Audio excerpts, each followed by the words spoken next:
അങ്ങനെ എന്റെ ആഗ്രഹം സാധിച്ചു. ഊട്ടി എത്തി.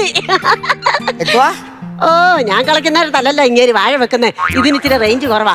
അതെ, മക്കളോട് നുണ പറഞ്ഞ് കാശി പോവാന്നും പറഞ്ഞ് വന്നില്ലേ ഊട്ടി. ആ ഊട്ടി എത്തിയെന്ന് ഞാൻ സ്വന്തമായിട്ട് അങ്ങ് പറഞ്ഞതാ. എന്റെ വലിയൊരു ആഗ്രഹമല്ലായിരുന്നു ഊട്ടി കാണണമെന്ന്. എന്തായാലും ഞാൻ കൊണ്ടുവന്നാണ്ട് ഊട്ടി കാണിച്ചു. ഇനി കുറച്ച് ദിവസം നമ്മൾ രണ്ടുപേരും കൂടെ അങ്ങ് അടിക്കും പൊളിക്കും. ചുമ്മാ ഇരിക്കുന്നേ, പോ ഇങ്ങോട്ട്. എനിക്ക് ഇവിടുത്തെ തണുപ്പങ്ങോട്ട് പറ്റുന്നില്ലടി. ആണ്ടെ അവിടെ ആരാണ്ട് തീ ഇടുന്നുണ്ട്, പുകയൊക്കെ പോകുന്നുണ്ടോ? നമുക്ക് പോയി ഇച്ചിരി തീ കാഞ്ഞേച്ച് വന്നാലോ? എന്റെ പൊന്നു മനുഷ്യ, അത് കോടമഞ്ഞ് കയറി വരുവാ. തീ കായാൻ പോകുന്നു. എന്റെ പൊന്നടി തണുപ്പിന്റെ അതാ കൈയൊക്കെ കണ്ടോ മരം കണക്കാവുന്നടി. ഞാനിച്ചിരി തടവി തരാം. തടവി മേലോട്ട്, തടവി മേലോട്ട് കൊണ്ടുവന്നേ. നീ പിടിക്കണം. അങ്ങനെ വലിച്ച് തൊലിയെല്ലാം കൂടെ ഇവിടെ റബ്ബറിട്ട് വെച്ചിരുന്നെങ്കിലേ ഞാൻ നല്ല അടിപൊളിയായിട്ട് ഇരുന്നേനെ. നമുക്ക് സ്റ്റാപ്ലർ പിന്നെ അടിച്ചു വെക്കട്ടെ. എന്തെങ്കിലും പറയാ കൊള്ളേ. ആട്ടടി ഈ ചെറുക്കം വിളിക്കുന്നത്. നീ എടുത്തു. ഹലോ ഹലോ അമ്മ, എവിടെ എത്തി? ഞങ്ങള് ഊട്ടി എത്തി. ഊട്ടിയാ? അല്ല, ഞങ്ങള് റൂം പൂട്ടി ഇറങ്ങിന്ന്. അമ്പലങ്ങളിലൊക്കെ കേറിയാ? എന്നാ മക്കളെ, കേട്ടില്ല? അമ്പലങ്ങളിൽ കേറിയോ? അമ്പലം ഒരു വശത്തൂന്ന് ഇങ്ങനെ കേറി തുടങ്ങി. അവിടെ എങ്ങനെയുണ്ട് കാലാവസ്ഥ? ഉടിഞ്ഞ തണുപ്പാടാവേ. അത് ഇപ്പൊ ഇവിടെ തണുപ്പാന്ന്. അച്ഛനെന്തേ? അച്ഛൻ ഇവിടുന്ന് നാമം ചൊല്ലുന്നുണ്ട്.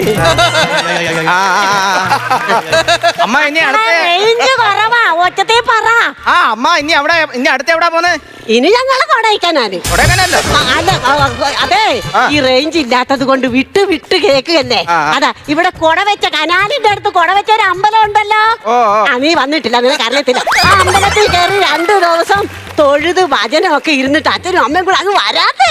പിന്നെ സമയത്തിന് മരുന്ന് കഴിക്കണം, ആഹാരം കഴിക്കണം, അച്ഛനെ നോക്കണം. അപ്പൊ ശരി, എന്നാ പിന്നെ വിളിക്കാം. എല്ലാം ശരി, ഓക്കെ എന്നാ. ഓക്കെ. അയ്യോ, അങ്ങനെ ഒരു തരത്തിൽ ഒപ്പിച്ചേ. ഈ പറഞ്ഞതൊക്കെ ചെറുക്കം വിശ്വസിച്ചോ? ഒരു തരത്തിലൊക്കെ അങ്ങ് ഒപ്പിച്ച്. അതെനിക്കറിയാം, നുണ പറഞ്ഞ് വിശ്വസിപ്പിക്കാൻ നിന്നെ കഴിഞ്ഞേ വേറെ ആരും ഉണ്ട്. അതെന്നാ വർത്താനാ മനുഷ്യ നിങ്ങളാ പറഞ്ഞേ? അല്ല, ഞാൻ എന്തോന്നാണെയാ നിങ്ങളോട് പറഞ്ഞിട്ടുള്ള ഒന്ന് പറഞ്ഞേ. എന്തോന്നാണെന്നോ? നമ്മുടെ കല്യാണം കഴിഞ്ഞ് നമ്മൾ രണ്ടുപേരും കൂടെ സദ്യ കഴിച്ചുകൊണ്ടിരുന്നപ്പം ഒരുത്തം വന്ന് നിന്റെ ചെവിയിൽ ഏതാണ്ട് കുണുകുണാന്ന് പറഞ്ഞിട്ട് ആ ഇലയുടെ അറ്റത്തിരിക്കുന്ന പഴം എടുത്തോണ്ട് പോയില്ലയോ? അവൻ ആരാന്ന് വെച്ചിട്ട് ഇത്രയും കാലമായിട്ട് നീ സത്യം പറഞ്ഞു എന്നോടും? 40-45 കൊല്ലം മുമ്പ് നടന്ന പഴത്തിന്റെ കഥയും പൊക്കി പിടിച്ചോണ്ട് വരിക പഴം. എന്റെ അമ്മാവന്റെ മോനാണ്. ഞാൻ എത്ര പ്രാവശ്യം നിങ്ങളോട് പറഞ്ഞതാ. അവൻ ജീവനോടെ ഉണ്ടായിരുന്ന ഞാൻ കൊണ്ടൊന്ന് കാണിച്ചു തരായിരുന്നു. ഇങ്ങേരുടെ കൂടെ ജീവിക്കുന്നതിനൊക്കെ വലിച്ചോണ്ടിരിക്കുകയും ചെയ്യും. ഒരു സമാധാനം തരികയെന്ന് എപ്പോഴും ഇങ്ങനെയാ. കല്യാണം കഴിഞ്ഞപ്പോ തൊട്ട് ഞാൻ അനുഭവിച്ചോണ്ടിരിക്കുക. ഒന്ന് പറഞ്ഞു പോയാ അപ്പോഴേ അങ്ങ് പിണങ്ങും. എടി പെണ്ണെ, ഇങ്ങോട്ടൊക്കെ നീ പിണങ്ങല്ലേ. പിണങ്ങാൻ നിന്നെ കാണാൻ കൊണ്ടുപോയാലെന്താ? അല്ലെങ്കിൽ ആട്ടെ സിനിമ നടിയെ പോലെ ഇരിക്കുമല്ലോ നീ. ചുമ്മാ നിങ്ങൾ എപ്പോഴും ഇങ്ങനെ പറഞ്ഞു. അല്ലടി, ഉള്ള കാര്യമല്ലയോ? അതെ, ഇവിടെ എങ്ങും ആരും ഇല്ല. ഉള്ളതാ, ഇവിടെ ആരും ഇല്ല. അതിനിപ്പോ എന്തോ വേണോന്നാ? നമ്മക്കേ ആരെങ്കിലും ഒക്കെ ഉള്ളിടത്തോട്ട് പോകാൻ എനിക്ക് പേടിയാകുന്നു. പേടിക്കുന്നത് ഞാനൊരുത്തരും കൂടെ നിൽക്കുമല്ലോ വടി പോലെ. വടി വേണം നിക്കണമെങ്കിൽ. തണുപ്പൊക്കെ ആയോണ്ടാ ഞാനിപ്പോ ഇവിടെ ഒരു 25 പുഷപ്പ് അങ്ങോട്ട് അടിക്കാൻ കൊണ്ടോ നല്ല സ്റ്റഡി ആയിട്ട് നിൽക്കും. 25 ശ്വാസം ഒന്ന് നേരെ എടുത്ത് വീട്, എന്നിട്ട് പുഷപ്പ് അടിക്കാം. അവള് പിണങ്ങി അതിനിടയ്ക്ക്. നിന്റെ പിണക്കം ഞാൻ ഇന്ന് മാറ്റുവേടി. വേണ്ട. അല്ലയാ, ഇവിടെ റേഞ്ച് ഇല്ല, ഭയങ്കര തണുപ്പ്. ഞാൻ ഇപ്പൊ ഊട്ടിയില് ഞാനൊരു ഓട്ടം വന്നതാ. ഞാൻ നാളെ അങ്ങ് പോവും. അവിടെ അവളും മോനും ഒറ്റയ്ക്കില്ലേ ഉള്ളു. അമ്മയച്ഛനും കാശിക്ക് പോയി. അതുകൊണ്ടാ ഞാൻ പെട്ടെന്ന് അങ്ങ് വരും. ഓക്കെ എന്നാ ഞാൻ വിളിക്കാല്ലേ, അവിടെ വന്നിട്ട് വിളിക്കാം. എന്റെ അച്ഛനും അമ്മയല്ലേ ഇത്? അവര് കാശിക്ക് പോകുന്ന പറഞ്ഞിട്ട് ഊട്ടി വന്ന് ഇറങ്ങുന്ന. അവരുടെ പ്ലാൻ എന്തോന്ന് അറിയണം. മാർഗമുണ്ട്, മാസ്ക് എടുത്ത് വെക്കാം. കാണാൻ ഒരുപാട് സ്ഥലമുണ്ട്. കണ്ണാടി വെക്കാം. ആരോടെങ്കിലും ചോദിച്ചിട്ട് പോകാം. ആരോടെങ്കിലും ഒക്കെ ഒന്ന് ചോദിക്കാം. നല്ല വിജയനായി അറിയാൻ വയ്യാത്ത സ്ഥലത്ത് നിന്നെ കൊണ്ട് ഞാൻ വന്നത്. ആരെങ്കിലും സഹായത്തിന് കിട്ടാമെങ്കിൽ ഇവിടെ എല്ലാം നമുക്ക് നടന്ന് കാണാം. അങ്ങോട്ട് ചെന്നിട്ട് ആരോടെങ്കിലും ഒന്ന് ചോദിച്ചാലേ, അവിടെയൊക്കെ ആൾക്കാരുണ്ട്. ആളും പേരും ചോദിക്കാനാടി, വാ നമുക്ക് നോക്കാം. ചോദിക്കല്ലേ? കോഴിക്കോട് ഇവിടെ വന്ന് നമ്മളെന്തിനാ കൂടെ? നമ്മള് ശരിക്കുള്ള ഭാര്യ ഭർത്താവുമല്ലേ? ആണെങ്കിൽ എന്താ, റെയ്ഡിന് പിടിച്ചാലുണ്ടല്ലോ ഊപ്പാട് വരും. നിനക്ക് അറിയാൻ മേലാഞ്ഞിട്ടാ. അവിടെ നിന്ന് വെച്ച് ഇവനെ ഗൈഡ് എന്നാ പറഞ്ഞ. Guide guide. നമസ്കാരം സാർ. നമസ്കാരം. ഞാൻ ഈ ഊട്ടി വരുന്നവർക്കേ ഈ സ്ഥലങ്ങൾ കാണിച്ചു കൊടുക്കുന്ന ഗൈഡാണ്. ഗൈഡാ. ഇവിടെ ഒരുപാട് സ്ഥലങ്ങളുണ്ട്.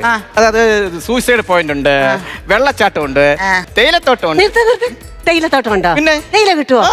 അതെ, നമുക്കൊരു 2 കിലോ തേയില മേടിച്ച് വീട്ടിൽ കൊണ്ടുപോവാം. ഞാൻ കഴിഞ്ഞ ആഴ്ച കൊണ്ടുവന്നായിരുന്നല്ലോ. അല്ല, ഞാൻ കഴിഞ്ഞ ആഴ്ച വീട്ടിൽ കൊണ്ടുപോയായിരുന്നു 2 കിലോ തേയില.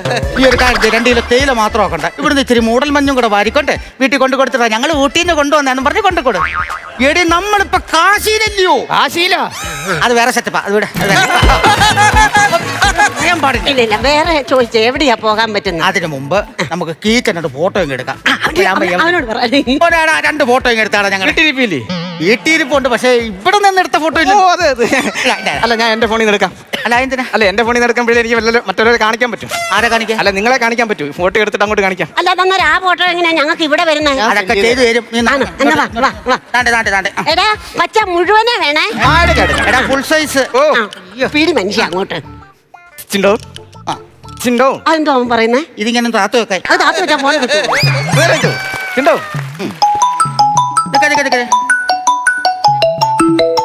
ഇത് നിനക്കാ ഫോൺ. ആണ്ട കാലം വിളിക്കുന്നു. മനുഷ്യ, ഇത് കലായൻ. നിങ്ങളെ നമ്മുടെ മോളാ. മാറ്റി വെച്ചേ. അത് വിളിച്ചത് എന്റെ മോള് വിളിച്ചതാ. അതും എനിക്കറിയാം. നിനക്ക് അങ്ങനെ അറിയാം? അല്ല, ഇപ്പൊ മാഡം പറഞ്ഞു മോളാന്ന് പറഞ്ഞു. ഇവിടെ ഞങ്ങൾക്ക് പോകാനൊക്കെ പറ്റിയ സ്ഥലം ഏതുണ്ട്? സ്ഥലം എന്ന് പറഞ്ഞാൽ കുതിരപ്പുറത്ത് കയറാനുണ്ട്. എനിക്കൊന്ന് കയറണം, കുതിരയുടെ പുറത്ത് എന്നെ ഒന്ന് കയറ്റും. എന്റെ അമ്മച്ചി ഈ പ്രായത്തിൽ കുതിരപ്പുറത്ത് കയറാനോ? കൊള്ളാം. ഇവിടെ വീട്ടിൽ എന്റെ മേലെ കുതിര ഓർന്നത് നീ കണ്ടിട്ടില്ലല്ലോ. എനിക്ക് കുതിരപ്പുറത്ത് കയറണ്ട. അപ്പൊ അത് ക്യാൻസൽ. വേറൊരു ഐറ്റം എന്ന് പറഞ്ഞാൽ ഈ ആകാശ ഊഞ്ഞാലുണ്ട്. അതെങ്ങനെയാടാ ആകാശത്ത് ഊഞ്ഞാല് കെട്ടുന്നേ? ആകാശത്ത് ഊഞ്ഞാൽ ഇടുന്നല്ല, ഒരു വള്ളം പോലെ ഇരിക്കും. അത് നിങ്ങൾ രണ്ടുപേരും കയറ്റി എടുത്തിട്ട് ഇങ്ങനെ ആട്ടി മൂന്നാമത് ഒറ്റ നേരെ അങ്ങ് ഉയരത്തിച്ചിട്ട്. അപ്പൊ പിന്നെ എളുപ്പമുണ്ടല്ലോ, ഉയരും കൂടെ അങ്ങ് പൊക്കോളൂ. ഇച്ചിരി ദൂരമല്ലേ ഉള്ളൂ പിന്നെ അങ്ങോട്ട്. അതൊക്കെ അപകടം. അത് വേണ്ട. വേറെ എന്തെങ്കിലും നോക്കാം. വേറെ പറഞ്ഞേ. വേറെ സൂയിസൈഡ് പോയിന്റ് ഉണ്ട്. അതെന്നെ സംഭവം? അതൊന്ന് കാണാം. സൂയിസൈഡ് പോയിന്റ് എന്ന് പറഞ്ഞാൽ നമ്മൾ അവിടെ ചെന്ന് നിന്ന് കഴിഞ്ഞിട്ട് ഒരു വസ്തു എടുത്ത് അങ്ങോട്ട് ഇട്ട് കഴിഞ്ഞാൽ അത് റിട്ടേൺ തിരിച്ചു വരും. അയ്യോ, ഞാൻ സിനിമയിലൊക്കെ കണ്ടിട്ടുണ്ട്. അത് ഈ ഭാരമില്ലാത്ത വസ്തു എടുത്തിടുമ്പോ തിരിച്ചതേപോലെ. അത് വേണ്ട. അതെന്താ? എനിക്കിച്ചിരി ഭാരം ഉണ്ടേ. ഇവളെന്തോ കരുതിക്കൂട്ടി വന്ന പോലുണ്ട് എനിക്ക്. അല്ല, എനിക്കറിയാവുന്ന എന്നിട്ട് ചോദിക്കുക, നിങ്ങൾ എന്നാത്തിനാ എന്നെ ഊട്ടി കൊണ്ടുവന്നത്? എടി, നിനക്ക് ഊട്ടി കാണണമെന്ന് പറഞ്ഞു, ഞാൻ കൊണ്ടുവന്നു. ഊട്ടി കാണിച്ചു. എന്നാ പിന്നെ വെൽക്കം ടു ഊട്ടി എന്ന് എഴുതി വെച്ച ബോർഡും കാണിച്ചിട്ട് എന്നെ തിരിച്ചങ്ങ് കൊണ്ടുപോയാ പോരായിരുന്നു. ഒന്നും കാണിച്ചില്ല. എന്ത് പറഞ്ഞാലും ഈ ആളുകൾ നിങ്ങളൊക്കെ കേട്ടല്ലോ. അയ്യോ, നിങ്ങളൊക്കെ ഒരു സ്ഥലത്ത് ഇവിടെ കൊണ്ടുവന്ന് കാണിച്ചു പൊക്കോളാൻ. ഒരു സ്ഥലം എന്നെ കാണിക്കുന്ന നിങ്ങൾ ആരെങ്കിലും കണ്ടോ എന്നെ കൊണ്ടുവന്നു? ഇതെന്തു? ഇതാ ലിപ് ലോക്ക്. ഇനി കുറെ നേരത്തേക്ക് ശല്യം ഉണ്ടാവും. കൂടെ കൊണ്ടു നടക്കുക. അല്ല, ഞാൻ ചോദിക്കട്ടെ, ഇനി നിങ്ങൾക്ക് എങ്ങോട്ടാ പോണ്ടേ? ഇനി ഞങ്ങൾക്ക് പിടിച്ചേ, എനിക്ക് ഒരു സ്ഥലത്തും പോട്ടെ, ഞാൻ വീട്ടിൽ കൊണ്ടുപോകും. പോട്ടെ, എവിടെങ്കിലും വീട്ടിൽ പോയത്. തണുപ്പ് സഹിക്കാൻ പറ്റുന്നില്ലടാ. എന്തോ രണ്ടുപേരും പ്ലാൻ എന്താ? നേരെ വീട്ടിൽ വീട്ടിൽ അപ്പൊ കാശിക്ക് പോകുന്നില്ലേ? വേണ്ട. കാശിക്കോ? നീ ചോദിക്കേണ്ട കാര്യം എന്തോ? ഞാൻ ആരാന്നോ? നീ ആരാ? മനസ്സിലായാ? അയ്യോ, നമ്മുടെ ഇളയമ്മൻ സന്തോഷ്. നീ എന്തോടാ ഇവിടെ? ഞാനിവിടെ ഓട്ടം വന്നതാ. അതുകൊണ്ടല്ലേ കാശിക്ക് പോയ നിങ്ങൾ ഇവിടെ വെച്ച് നിങ്ങളെ പിടിക്കാൻ പറ്റിയത്. നമ്മൾ പിടിക്കപ്പെട്ട്. അല്ല, ഇപ്പൊ എന്താ പ്ലാൻ എന്താ? ഞങ്ങൾക്ക് വീട്ടിൽ പോയാ മതി. നിങ്ങൾ ഇവിടുത്തെ സ്ഥലങ്ങളെല്ലാം കണ്ടാ? ഇല്ലേ, തണുപ്പ് പറ്റത്തില്ലടാ. അന്നാ അമ്മയുടെ ആഗ്രഹപ്രകാരം നമുക്ക് ഇവിടുന്ന് ഇന്ന് മൊത്തം സ്ഥലങ്ങളും കണ്ടിട്ട് നാളെ രാവിലെ നമ്മൾ ഒരുമിച്ച് വീട്ടിൽ പോകും. അയ്യോ, ശരിയാണോടാ മോനെ? അപ്പൊ അതാ നല്ല അത്രയും വണ്ടിക്കൂലി ലാഭം ഉണ്ടല്ലോ. അപ്പൊ ഒരു കാര്യം, pack up Ooty. Nice to meet you. Flowers ഒരുക്കുന്ന കാഴ്ച വസന്തം യൂട്യൂബിൽ പ്രേക്ഷകർക്ക് ലൈവായി കാണാം. ഫ്ലവേഴ്സ് കോമഡിയിൽ ജോയിൻ ചെയ്യൂ, ആസ്വദിക്കൂ.